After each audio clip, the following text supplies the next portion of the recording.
Assalamualaikum warahmatullahi wabarakatuh. Pada kesempatan kali ini, untuk memenuhi tugas akhir mata kuliah kimia kelas B, kami dari kelompok 4 akan membawakan materi tentang Transition Metal Chemistry and Coordination Compounds.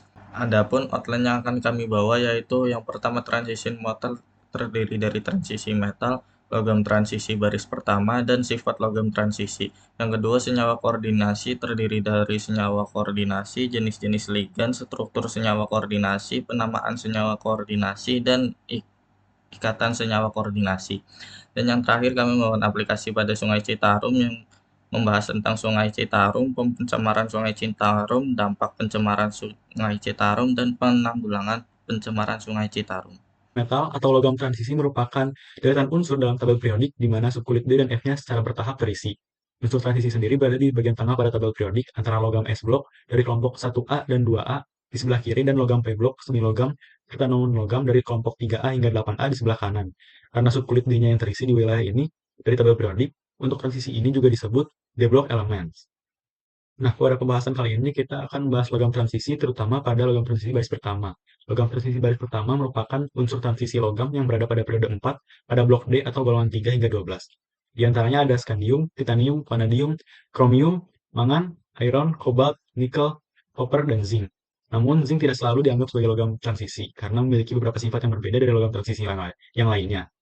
Nah, sifat-sifat itu akan dibahas di slide selanjutnya. Selanjutnya ada sifat logam transisi. Yang pertama ada sifat fisik.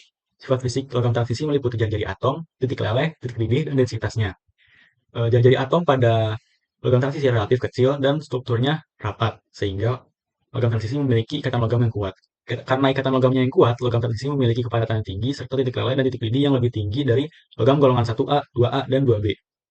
Dan jika diperhatikan, jari-jari atom pada logam transisi cenderung berkurang dari scandium ke zinc karena peningkatan muatan inti yang menarik elektron lebih dekat ke inti sehingga terjadi pengurangan jari-jari atom.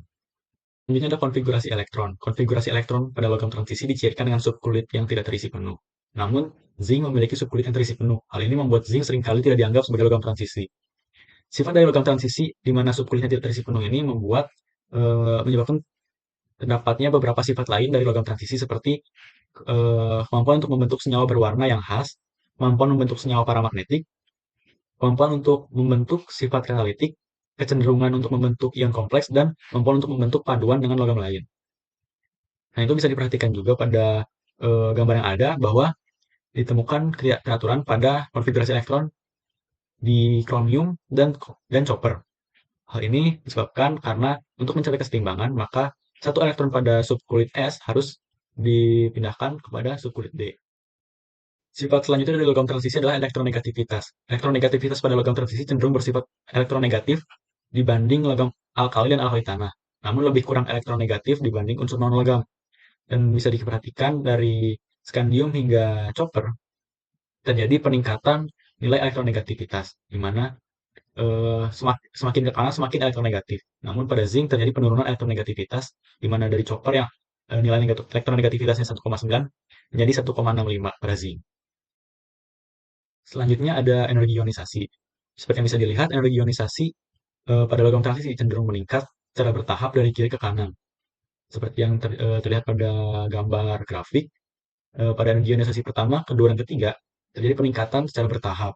Namun energi ionisasi ketiga, ketika sebuah elektron dihilangkan dari orbital 3D, peningkatan terjadi lebih cepat daripada energi ionisasi yang pertama dan kedua, karena dibutuhkan lebih banyak energi untuk melepaskan elektron ketiga dari logam-logam di dekat ujung baris daripada dari logam-logam di dekat awal. Selanjutnya ada standar potensial reduksi. Standar potensial reduksi ini menggambarkan reduktivitas dari logam transisi. Seperti yang bisa dilihat di sini, dari scandium ke copper terjadi penurunan reduktivitas sehingga dari kiri ke kanan, dari scandium ke copper itu kekuatan oksidatornya cenderung bertambah. Dan kekuatan reduktornya cenderung bertambah bila dari kanan ke kiri atau dari copper ke scandium. Nah, untuk zinc sendiri di sini bisa dilihat bahwa angka reduktivitasnya tidak selaras dengan logam transisi yang lain kenaikannya. Yang terakhir ada bilangan oksidasi.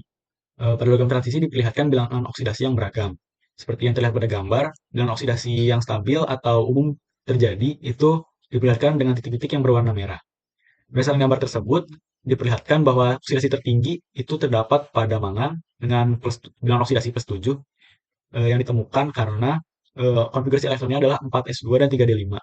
Untuk elemen-elemen di sebelah kanan mangan, yaitu dari Fe hingga Cu, bilangan oksidasinya cenderung lebih rendah. Logam transisi biasanya menunjukkan keadaan oksidasi tertinggi mereka dalam senyawa dengan elemen yang sangat elektronegatif, seperti oksigen dan klor, misalnya pada V2O5, CrO3, dan Mn2O7. Senyawa koordinasi. Senyawa koordinasi adalah senyawa yang terdiri dari atom pusat yang merupakan logam transisi dan molekul yang terikat pada atom pusat tersebut yang merupakan ligan. Nah, ikatan yang terbentuk antara atom pusat dan ligan ini adalah Lewis acid base reaction yang dimana pasangan elektron digunakan bersama-sama oleh kedua partikel. Di sini terdiri dari kompleks ion dan kontra ion. Untuk kompleks ionnya, yaitu dia terdiri dari atom pusat dan ligan. Nah, untuk atom ligan yang terhubung langsung dengan metal atom, dia disebut dengan donor atom. Nah, bilangan koordinasi menunjukkan jumlah donor atom yang mengelilingi atom pusat dalam kompleks ion. Contohnya bilangan koordinasi dari Ag plus dalam AgNH32 adalah 2. Nah, jenis-jenis ligan apabila kita lihat dari jumlah donor atom yang dimilikinya, yang pertama adalah monodentate.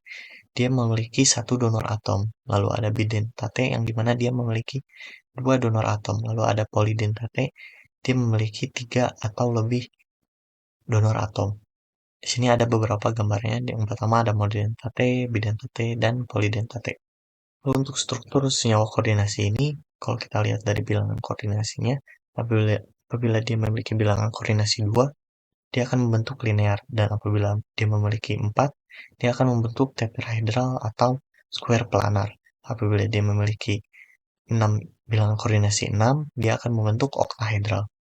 Stereoisomer ini adalah senyawa yang terdiri dari jenis dan jumlah atom yang sama, terikat bersama dalam urutan yang sama, tetapi dengan susunan ruang yang berbeda.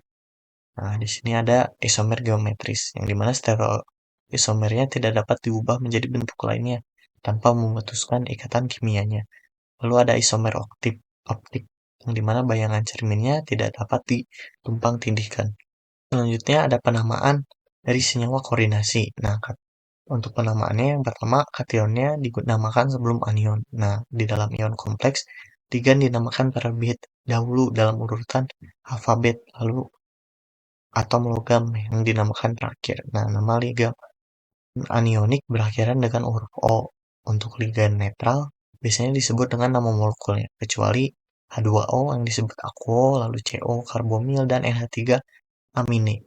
Nah, ketika beberapa ligan dari jenis tertentu ada, awalan Yunani di tritetra, penta, dan heksa digunakan untuk menunjukkan jumlahnya. Nah, jika ligan ini mengandung awalan Yunani, gunakan awalan bis, tris, tetrakis untuk menunjukkan jumlahnya. Lalu bilangan oksidasi dari logam ditulis dengan angka Romawi setelah nama logamnya. Nah, jika kompleksnya adalah anion, namanya diakhiri dengan AT. Di sini ada beberapa nama ligan dan nama metal untuk anionik kompleks. Baik, materi selanjutnya yaitu ikatan senyawa koordinasi. Pada ikatan senyawa koordinasi akan berhubungan dengan kristal fluoride. Nah, kita akan mulai membahas dari struktur kompleks yang paling umum, yaitu struktur kompleks oktahedral, di mana 6 ligan membentuk oktahedral di sekitar ion logam, seperti yang tertera pada gambar. Pada kompleks oktahedral, orbitality akan berpisah menjadi dua kelompok energi dengan perbedaan energi yang dilambangkan dengan lambang delta. Orbitality akan berpisah menjadi dua kelompok. Yang pertama, kelompok yang lebih tinggi energinya, yang terdiri dari dx kuadrat sampai y kuadrat dan dz kuadrat, dan kelompok yang lebih rendah energinya, yang terdiri dari dxy, dxz, dan dyz. Selanjutnya itu tentang warna. Warna yang terlihat adalah komplementer dari cahaya yang diserap.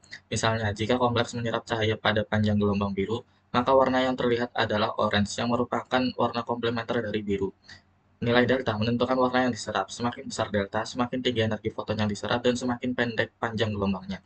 Delta dirumuskan dengan H kali V. Dengan V yang sama dengan C per lambda, delta juga bisa dirumuskan dengan HC per lambda. Dengan H yang merupakan Planck constant dengan nilai 6,63 kali 10 pangkat min 34, dan V yang frekuensi cahaya, dan C kecepatan cahaya. Juga lambda yang merupakan panjang gelombang. Selanjutnya yaitu sifat-sifat magnetik. Sifat-sifat magnetik dipengaruhi oleh 3 faktor yang saling berhubungan. Yang pertama yaitu elektron tak berpasangan.